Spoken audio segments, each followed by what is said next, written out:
Selamat pagi semuanya. Perkenalkan, nama saya Ratna Situmorang dari kelas 5D dengan NPM 0321190550 dari Program Studi Pendidikan Bahasa dan Sastra Indonesia, Fakultas Keguruan dan Ilmu Pendidikan Universitas Pakuan.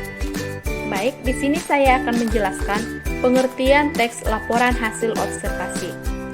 Teks hasil observasi adalah teks yang bertujuan menjelaskan suatu objek pengamatan dan klarifikasi bagian-bagian objek tersebut secara generik. Fungsi teks hasil observasi adalah menjelaskan suatu objek secara generik dan klarifikasinya secara sistematis. Nah, di sini ada perbedaan teks laporan hasil observasi dan teks deskripsi. Yang pertama itu teks laporan hasil observasi, yang dimana teks itu bersifat global dan universal. Yang kedua, terdapat pengklarifikasian objek. Yang ketiga, menekankan pada pengklarifikasian berbagai hal ke dalam suatu jenis sesuai dengan ciri-ciri setiap jenis secara umum.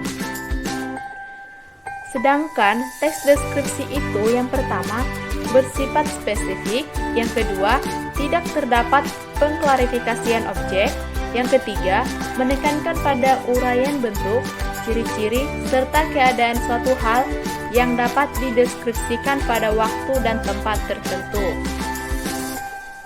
Yang berikutnya itu ada ciri umum teks laporan hasil observasi. Nah, yang dimana ciri umum yang pertama itu adalah memaparkan suatu objek secara general atau umum yang terdiri dari definisi, klasifikasi, dan deskripsi tiap-tiap klasifikasi tersebut. Yang kedua, sesuai dengan fakta ilmiah. Yang ketiga, tidak bersifat imajinatif dan intuitif.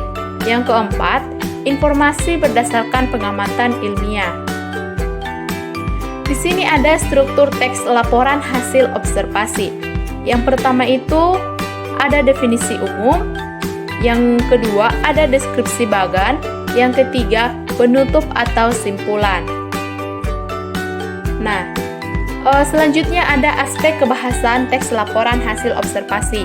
Yang pertama itu ada penggunaan kalimat biasanya penggunaan kalimat definisi ini ditandai dengan kata adalah, merupakan. Yang kedua ada penggunaan kalimat klasifikasi yang biasanya ditandai dengan kata dibedakan menjadi, dikelompokkan menjadi, diklasifikasikan menjadi, dan sebagainya. Yang ketiga itu penggunaan verba untuk mendeskripsikan, misalnya mempunyai, memiliki, dan sebagainya. Yang keempat ada penggunaan adjektiva. Yang kelima ada penggunaan kata baku dan istilah. Yang keenam itu ada penggunaan kata kajian atau kata ilmiah bidang tertentu. Yang berikutnya itu ada pemahaman isi teks laporan hasil observasi. Nah, untuk memahami sebuah isi teks hasil observasi, kita perlu mengetahui apa saja gagasan utama setiap paragraf teks tersebut. Nah, selain itu, kamu juga perlu memahami apa arti kata dalam teks. Yang kedua, ada gagasan utama yang disebut dengan istilah gagasan pokok, gagasan inti, dan gagasan ide pokok.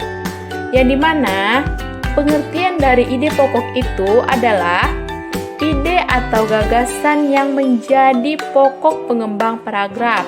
Ide pokok terdapat dalam kalimat utama. Nah, biasanya ide pokok ini di dalam suatu paragraf terdapat dalam sebuah kalimat topik yang mengendalikan suatu paragraf. Nah, untuk itu kita akan menulis sebuah teks laporan hasil observasi dengan membuat sebuah catatan yang dimana paragraf yang kalimat utamanya berupa kalimat definisi.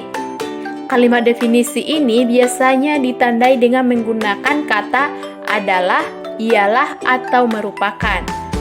Paragraf klasifikasi adalah paragraf yang kalimat utamanya berupa kalimat klasifikasi. Contohnya seperti kucing adalah hewan yang termasuk kelompok karnivora, yang dimana itu termasuk dalam kalimat definisi. Yang kedua itu contohnya ada seperti burung merupakan kelompok hewan unggas, yang itu termasuk dalam kalimat definisi.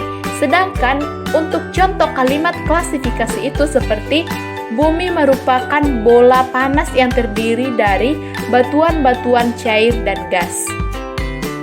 Membuat beberapa paragraf deskripsi adalah sebagai paragraf isi dan penutup, yang dimana pada paragraf definisi ini adalah paragraf yang menggambarkan ciri-ciri spesifik hal atau objek yang diamati.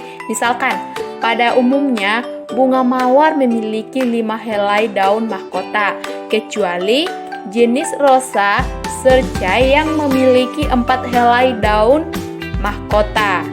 Nah, biasanya mawar memiliki duri berbentuk seperti pengait yang berfungsi sebagai pegangan sewaktu memanjat tumbuhan lainnya.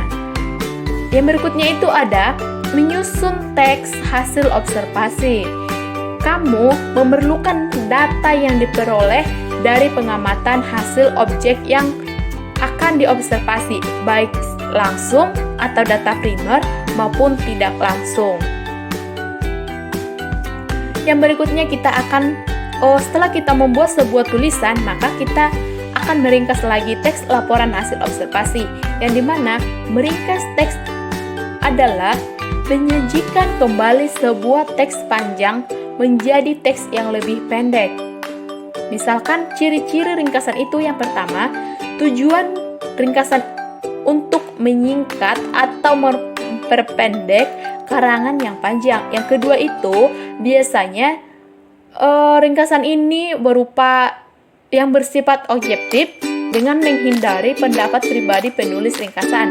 Yang ketiga, mempertahankan urutan gagasan yang disampaikan. Yang keempat itu kalimatnya cenderung sama dengan kalimat pada teks asalnya.